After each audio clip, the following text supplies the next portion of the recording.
Halo rakyat beli, perkenalkan saya Bima. Selamat datang di channel Pandawa Trader.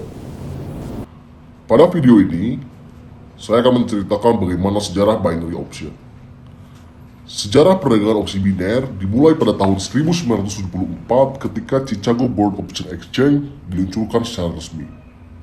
Pada tahun 2008, opsi biner tersedia untuk publik pertama kalinya sebagai aset yang dapat diperdagangkan. Tahun 2008 adalah tahun yang tidak akan terlupakan dalam sejarah umat manusia.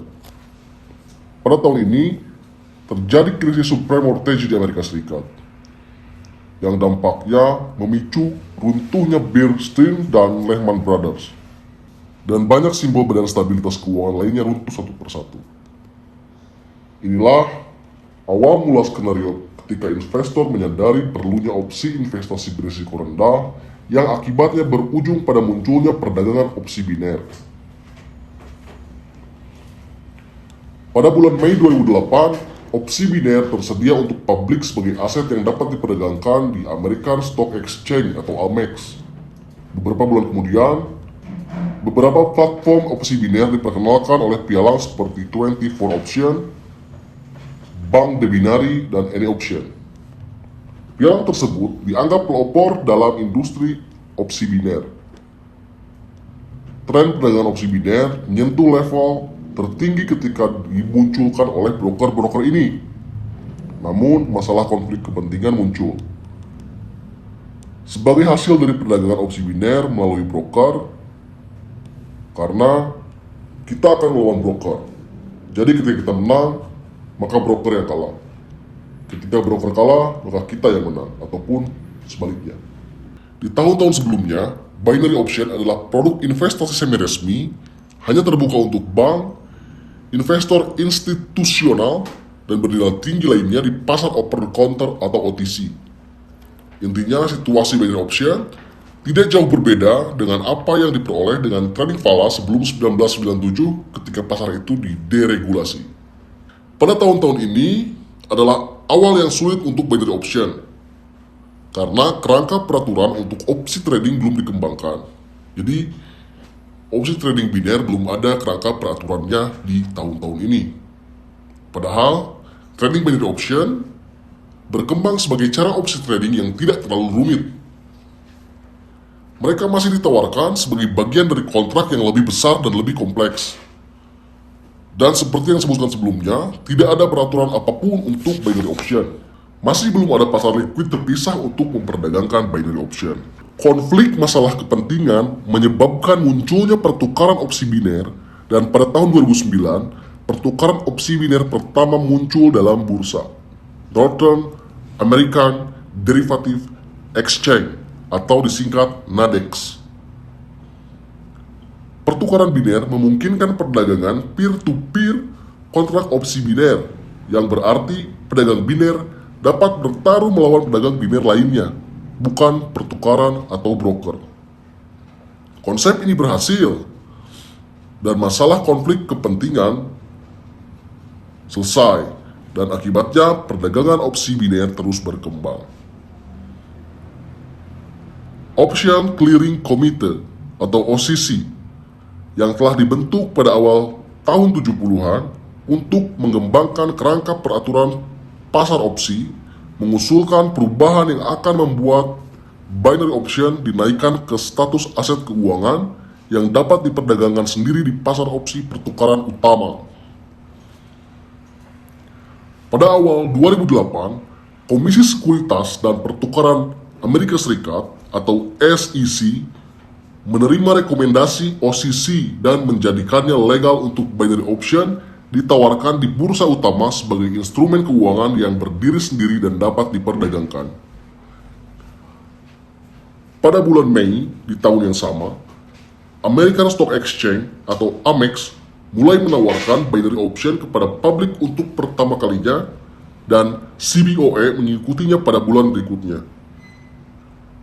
Pada tahun 2008, proses di mana binary option diperdagangkan di CBOE dan AMEX tidak praktis dan terbatas. Trader yang ingin membeli binary option di CBOE harus membeli kontrak pada indeks S&P 500 dan hanya satu jenis opsi call yang dapat dibeli. Pada tahun 2010, spot option, penyedia perangkat lunak pilihan biner terbesar yang saat ini memiliki lebih dari 300 broker label putih dan memanfaatkan lebih dari 60% pangsa pasar. Tahun 2012 juga merupakan tahun yang penting dalam sejarah perdagangan opsi biner, ketika Bank Debinari mengumumkan untuk menjadi broker biner pertama yang diatur dan meminta broker biner lainnya untuk mengikuti jalur yang sama. Pada bulan Mei 2012, Cyprus Security and Exchange Commission atau CAISEC, badan pengatur utama Siprus, untuk pertama kalinya mengklasifikasikan opsi biner sebagai aset yang dapat diperdagangkan. Kemudian, mulai periode yang sedikit gelap untuk industri opsi biner, ketika sejumlah broker dari binary option melakukan tindakan scam dan menarik perhatian media mainstream. Pada tahun 2013, CAISEC memperingatkan pedagang platform biner pilihan yang tidak diatur.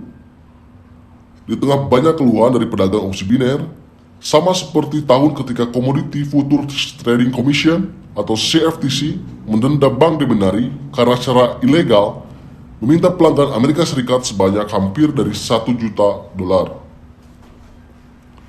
Pada bulan Juni 2014, CFTC dan SIC mengeluarkan peringatan investor gabungan, memperingatkan pedagang biner tentang platform yang tidak benar. Jadi mereka mengeluarkan list dari platform atau broker-broker binary option yang dianggap akan melakukan tindakan scam. Pada bulan April 2015, Nadex mengumumkan kenaikan volume sebesar 54% selama periode 12 bulan. Meskipun demikian, pada bulan April 2015, Nadex mengumumkan kenaikan volume perdagangan sebesar 54% selama periode 12 bulan.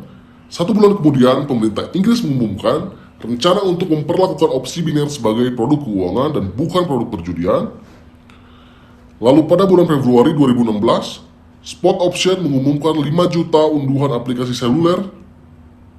Dan pada bulan ini, opsi biner mencatat 110.000 pencarian di Google, hampir sama dengan perdagangan forex.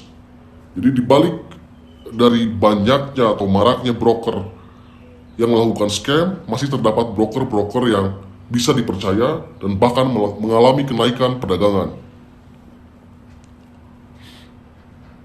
Sebetulnya kemajuan informasi teknologi yang telah melihat munculnya perangkat lunak trading yang telah digunakan untuk penggunaan online serta versi dari seluler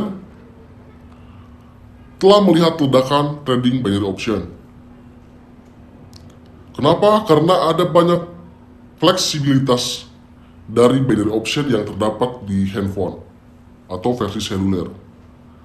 Trader tidak lagi dibatasi dalam hal tempat berdagang atau opsi untuk berdagang.